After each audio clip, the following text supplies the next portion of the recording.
ಯಾವನು SLC fail ಆಗಿರೋನು ಒಬ್ಬ ಕ್ವ್ಯಾಕು ಒಬ್ಬ ಬಾಬಾ ಮೂಲವಾದಿ ಚಿಕಿತ್ಸಾಲಯ ಅಂತ ಇಟ್ಕೊಂಡು ಅವನು ಮಾಡಿದ್ರೆ ಹಾಗಾದರೆ ನಮಗೆ ಅವನಿಗೆ ವ್ಯತ್ಯಾಸ ಏನಾಯಿತು? ಸೊ ಹಾಗಾದ್ರೆ ಬಡವ ಮಕ್ಕಳಿಗೆ ಸೀಟ್ ಸಿಕ್ಕಿಲ್ಲ ಅಂತಂದ್ರೆ ಅವರು ಡಾಕ್ಟರ್ ಆಗ್ಬೇಕನ್ನ ಕನಸು ನೆನ್ಸ್ ಮಾಡ್ಕೊಳ್ಳೋದಕ್ಕೆ ಆಗದೆ ಇರುವಂತ ಪರಿಸ್ಥಿತಿ ನಾವು ನೋಡ್ತಾ ಇದ್ದೀವಿ. ನಮ್ಮ ಮೇಲೆ ಆರೋಪಗಳು ಹೊರಿಸ್ತಾರೆ, ಕೇಸುಗಳಾಗ್ತಿರ್ತಾರೆ, ಮಾಡ್ತಿರ್ತಾರೆ. ಹಾಗಾದ್ರೆ ಅವನ ಕತೆ ಏನು? ಪೋಸ್ಟ್ ಮಾರ್ಟಮ್ ಮಾಡಬೇಕಾಗಿರುವಂತ ಡಾಕ್ಟರ್ಗಳು ಡ್ರಿಂಕ್ಸ್ ಮಾಡ್ತಾರೆ. ಇಷ್ಟು ಎಕ್ಸ್ಪೀರಿಯನ್ಸ್ ಇದ್ದು ಓದಿರೋರನ್ನೇ ನೀವು ದೋಷಾರೋಪಣೆ ಮಾಡ್ತಿರಲ್ಲ ನೀವು, ಸೊಸೈಟಿ ಸಮಾಜ. ಹಾಗಾದ್ರೆ ಅವನ್ನ ಹೇಗೆ ನೀವು ಇದುವರೆಗೂ ಹೈಲಿ ರಿಸ್ಕಿಮ್ ಆಗಿದ್ದು ಅಥವಾ ತುಂಬಾ ಕ್ರಿಟಿಕಲ್ ಆಗಿದ್ದಂತಹ ಒಂದು ಸರ್ಜರಿ ಯಾವ್ದಾದ್ರು ನಿಮ್ಮಿಂದಲ್ಲಿ ಆಗಿದ್ಯಾ?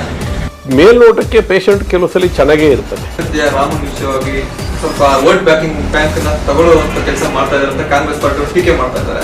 ಕುದುರೆನ ನಾವು ನೀರವರೆಗೂ ತಗೊಂಡು ಹೋಗ್ಬೋದು, ನೀರು ಕುಡಿಬೇಕಾದ್ರೆ ಕುದುರೆನೆ. ಸೊ ಎಲೆಕ್ಷನ್ ಅಲ್ಲಿ ನೀವು ಕಂಟೆಸ್ಟ್ ಆದ ಮೇಲೆ ಕೂಡ ನೀವು ಎಲ್ಲಾ ರಾಜಕಾರಣಿಗಳು ತುಂಬಾ ಚೆನ್ನಾಗಿದ್ದೀರಾ. ನಮ್ಮೆಲ್ಲರ ಗುರಿ ಈ ಬಾರಿ ನರೇಂದ್ರ ಮೋದಿಜಿ ಅವ್ರನ್ನ ಮತ್ತೊಮ್ಮೆ ಪ್ರಧಾನಮಂತ್ರಿಯನ್ನಾಗಿ ನಾವು ಸ್ವೀಕರಿಸುವಂಥದ್ದು. ಈ ಬಾರಿ ಚಿಕ್ಕಬಳ್ಳಾಪುರ ಲೋಕಸಭಾ ಕ್ಷೇತ್ರಕ್ಕೆ ನೀವು ಆಸ್ಪರೆಂಟ್ ಆಗಿದ್ದೀರಾ ಅಂತ ಕೇಳ್ಕೊಳ್ತಾ ಇದ್ದೀವಿ. ನನ್ನ ವೈಯಕ್ತಿಕ ವಿಚಾರಧಾರೆಗಳು, ನನ್ನ ಪಕ್ಷದ ವಿಚಾರಧಾರೆಗಳು ಯಾವತ್ತೂ ಒಂದೇ. ನಿಮ್ಮ ಹಾಸ್ಪಿಟಲ್ಗೆ ಮಾನಸ್ ಹಾಸ್ಪಿಟಲ್ ಅಂತ ಇರೋದಕ್ಕೆ ಏನು ರೀಸನ್? ಫ್ಯಾಮಿಲಿಗೆ ಪ್ರೇರಣೆ ಡಾಕ್ಟರ್ H. ನರಸಿಂಹಯ್ಯನವರು.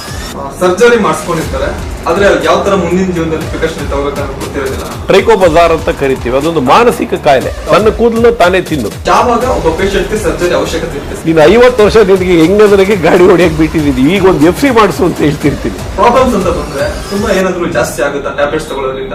ಏನು ನಾವು ಕಾಯಿಲೆಗಳು ಬರೋದು ಬ್ಲಡ್ ರಿಲೇಟೆಡ್, HIV, HbS ಈ ತರದ್ದು ಎಲ್ಲ ಒಂದು ಅದರ ಜಾಂಡೀಸ್ ಎಲ್ಲ ಬರೋ ಸಂಭವ ಇತ್ತು. ಅಡ್ವಾನ್ಸ್ ಟೆಕ್ನಾಲಜಿ ಜಾಸ್ತಿ ಆಗ್ತಿದ್ರಿಂದ ಡೆವಲಪ್ಮೆಂಟ್ ಅಂತ ಅನ್ಕೋಬೋದಾ, ಇಲ್ಲ ರೋಗಿಗಳ ಸಂಖ್ಯೆ ಜಾಸ್ತಿ ಆಗ್ತಾ ಇದೆ ಅಂತ ಅನ್ಸುತ್ತೆ? 60,000ಕ್ಕೂ ಹೆಚ್ಚು ಕಣ್ಣಿನ ಆಪರೇಷನ್ಗಳಾಗಿದೆ. 2 ಬಾರಿ ಇಲ್ಲಿಗೆ ನಮ್ಮ ಕರ್ನಾಟಕದ ರಾಜ್ಯಪಾಲರುಗಳು ನನ್ನ ಆಸ್ಪತ್ರೆಗೆ ಬಂದು ಹೋಗಿದ್ದಾರೆ. ಸೊ ಈ ಡೂಪ್ಲಿಕೇಟ್ ಡಾಕ್ಟರ್ ಸಂಖ್ಯೆ ಯಾಕೆ ಹೆಚ್ಚಾಗ್ತಾ ಇದೆ ಮತ್ತೆ ಅವನ ಕಂಡಿಡಿಯೋದು ಹೆಂಗೆ? ಅವನಿಗೆ ಬದುಕಬೇಕು ಅನ್ನೋ ಆಸೆ ಇತ್ತು, ಬೇಗ ಅವನ ಪ್ರಯತ್ನ ಸಹಕಾರಿ ಮಾಡಿ ಬಂದ. ಈ ಅಮ್ಮ ಕೈ ಬಿಟ್ಬಿಟ್ಟಿದ್ದಾಳೆ, ಬದುಕಬೇಕು ಅನ್ನೋ ಆಸೆ. ನಾವು ಏನೋ ದುಡಿತಿದೀವಿ, ಏನಾದ್ರು ಒಂದು ಸಮಾಜಕ್ಕೆ ಕೊಡಬೇಕು ಅಂತ. ಸರಿಸುಮಾರು ಒಂದು 30 ಜನ ಇರುವಂತ ಒಂದು ವೃದ್ಧಾಶ್ರಮ, ಸಂಪೂರ್ಣವಾಗಿ ಎಲ್ಲ ಉಚಿತ. ಅಲ್ಲಿ ಕೆಲವರಂತೂ ಸರ್ಜರಿನೇ ಬೇಡ ಅಂತ ಓಡೋಗಂತ ಸಾಧ್ಯತೆ ಇರುತ್ತೆ. ಕೆಮಿಕಲ್ಸ್ ಏನಾಗುತ್ತೆ ಫುಡ್ ಜೊತೆ ಹೋದಾಗ, ಅದು ಇವೆಲ್ಲ ಈ ಕ್ಯಾನ್ಸರ್ಸ್ ಇಂಥ 100 ಕಾಯಿಲೆಗಳಿಗೆ ಅವೇ ರೀಸನ್ ಆಗುತ್ತೆ.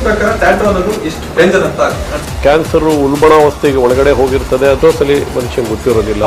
ಎಜುಕೇಶನ್ ಇದರದ್ದು ಒಂದು ಕರಿಕ್ಯುಲಮ್ನಲ್ಲಿ ಮಸ್ಟ್ ಅಂಡ್ ಶುಡ್ ಅದನ್ನು ಇನ್ಕ್ಲೂಡ್ ಮಾಡಬೇಕು ಅಂತ ನಾನು ಒತ್ತಾಯಿಸ್ತೀನಿ.